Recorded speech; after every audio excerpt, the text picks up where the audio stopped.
Usually I would be standing on this stage over here conducting the college orchestra because I'm a music professor.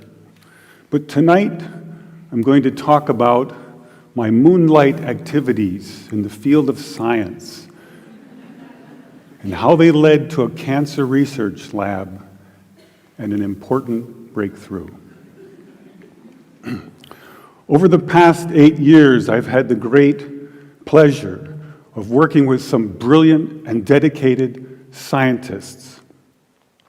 They were very open-minded, and we had a common dream that in the future, children would not have to suffer from cancer or from the terrible side effects of toxic drugs or radiation, because we believed there just had to be a better way. There had to be a better way, and we think we may have found it. A scientist said, "You're killing more cancer cells than as if you had used radiation." That same scientist went on, "If you had spent millions of dollars developing a new drug that killed this many cancer cells, it would be a home run." This was an astonishing thing to hear, especially for a music professor who had just completed his first experiments in a cancer lab. But we didn't use any radiation. We didn't use any drugs. So what did we do? I have here two identical tuning forks, both tuned to the note A, the note an orchestra tunes to. These forks are both made to vibrate 440 times per second. We say their frequency is 440 hertz. If I tap this fork, putting little pulses of energy into it, the second fork will also vibrate in sympathy. And if I silence this fork, we just may hear the other singing its tone.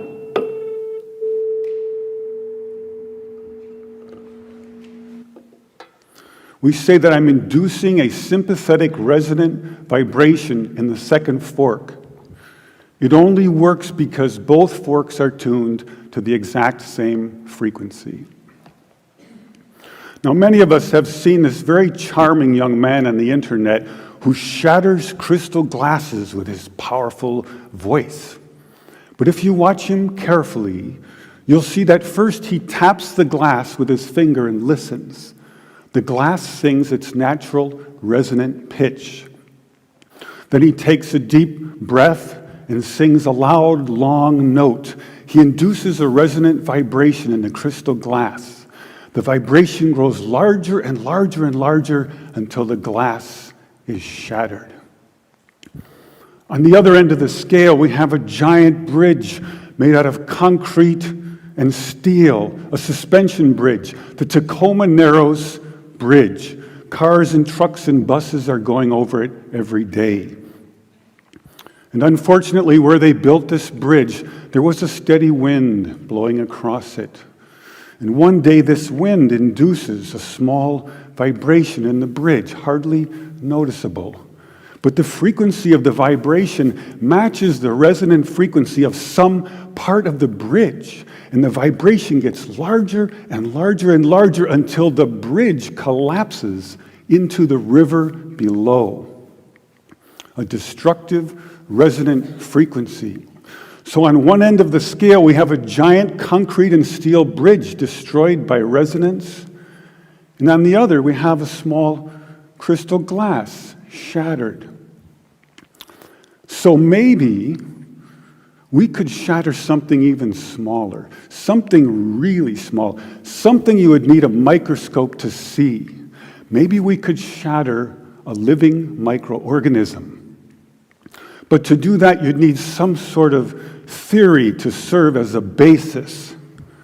And we find that basis in a wonderful book called The Rainbow and the Worm, The Physics of Organisms, by a scientist, Mei Wan Ho.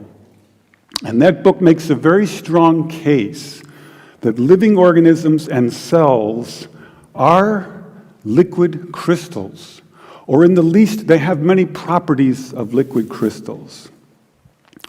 Now, we're all familiar with liquid crystals because they are in our laptop computer screens. LCD display, liquid crystal display. And we can change the qualities of the liquid crystals in our computer screen by sending special electronic signals to it. We can change the color and the shape on the screen with these signals. So maybe we could change a biological living liquid crystal with a special electronic signal. But in order to do that, we would need some kind of device. So we searched the US patent database, and we find this invention by a physician, Dr. James Baer of Albuquerque, New Mexico. It's called a resonant frequency therapy device, and its purpose is to induce a resonant vibration in a living organism or cell. And there are two really important things about this device. The first is that it uses a very special kind of antenna. They take a hollow glass sphere, they evacuate the air, they put in some helium gas, and when we send in our electronic signals, the helium gas lights up like a fluorescent light. An electrified gas is called a plasma. So this is called a plasma antenna. And it has many special properties uniquely suited for this kind of work. The second important aspect about Dr. Baer's invention is that the output always pulses. It's on, it's off, it's on, it's off. This is very important because when you're doing research on the effects of electromagnetic waves on living organisms and cells, if the signal is constantly on, you are in danger of inducing heat in those cells. And heat causes indiscriminate destruction. And we don't want that. We want targeted destruction. So we don't have to worry about heat. And now we go to the biology laboratory and we take Dr. Baer's device, and the hunt begins through a microscope for a frequency which will shatter a living microorganism. Now we have a method of controlling Dr. Baer's device by an input control frequency. So if I put in, say, 100 hertz, out will come 100 pulses per second. If I put in 200 hertz, we'll get 200 pulses. So now we're searching for the magic frequency. And we start with 100 hertz, and we look through the microscope to see if anything's happening. We watch for 5 minutes. Nothing happens. So we try 101 hertz. We look through the scope for 5 minutes, and nothing happens. So we try 102, 103, and so on. Over the course of 15 months, we try hundreds and hundreds of frequencies, if not thousands, until we find the magic combination. The answer is you have to have two input frequencies, one low, one high, and the higher frequency must be 11 times the lower. It's what we musicians would call the 11th harmonic. And when we add the 11th harmonic, we begin to shatter microorganisms like a crystal glass. These are the first videos taken. We showed these videos to our friends in the biology department. They said they hadn't seen anything quite like it. Seems to be a new phenomenon. These organisms are being shattered by our electronic signals. This is a harmless organism, almost friendly, a little blepharisma. And normally they're very fast swimmers, but when you approach a frequency to which they are vulnerable, they begin to slow down, then they stop, and then they begin to disintegrate within about 3 minutes. So now we know we can destroy a microorganism, and the question comes up, But can you target a specific organism with a specific frequency? So in this next video, you'll see a large organism in the center, a paramecium, undergoing disintegration, and swimming all around it, a tiny different organism, which is unharmed. If we're lucky, we'll also hear the audio as I narrate the experiment live in a noisy lab. Perhaps you can see this sort of fireworks effect happening in the growing blister to the right of the organism. And here comes a little neighbor, wondering what's going on. Who's testing. And you can see blisters forming now on the lower left quadrant and upper left quadrant.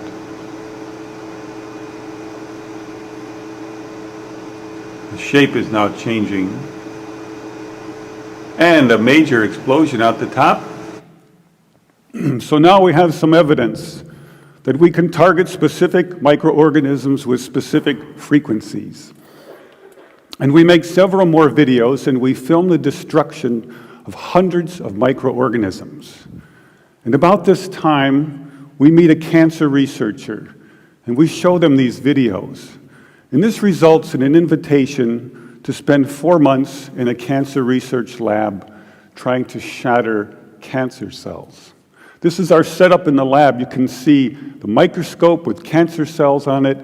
Here's the plasma tube, and here's my little frequency control box. So first we attack pancreatic cancer. Take a good look at this slide, because the next one will look quite different. After we treat these cells, they change their shape and size, and they begin to grow long, rope-like structures out the sides. They look something like antennas. I call them bioantennas for biological antennas. It's as if the cancer cells are trying to tune in to our signal.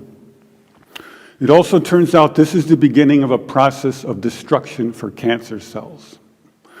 We now know that cancer is vulnerable between the frequencies of 100,000 hertz and 300,000 hertz. So now we attack leukemia cells. Leukemia cell number 1 tries to grow a copy of itself, but the new cell is shattered into dozens of fragments and scattered across the slide. Leukemia cell number 2 then hyperinflates and also dies. Leukemia cell number 3 then tries to make another cancer cell.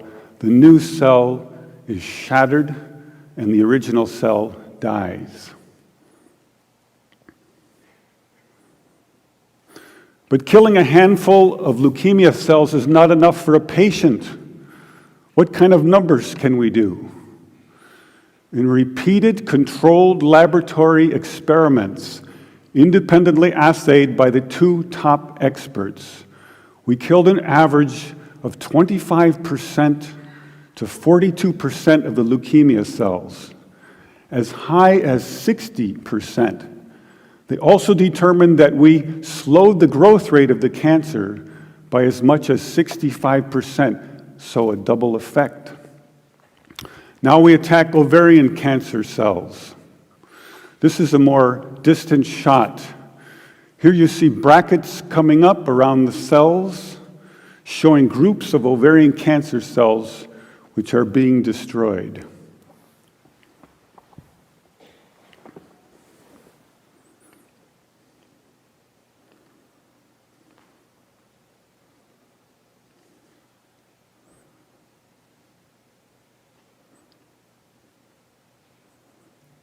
You can see by the end of the video that a great many ovarian cancer cells were destroyed.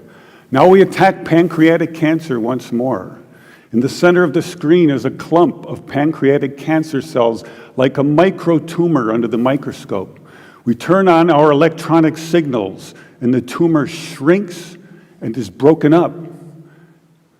The cells are disconnecting, disaggregating, the opposite of forming a tumor. And some of the cells are destroyed.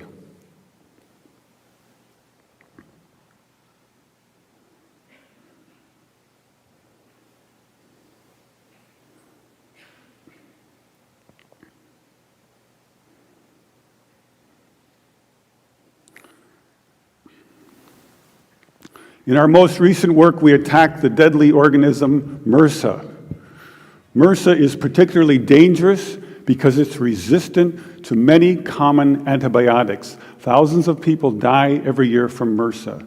They have drugs for it, but they have very toxic side effects.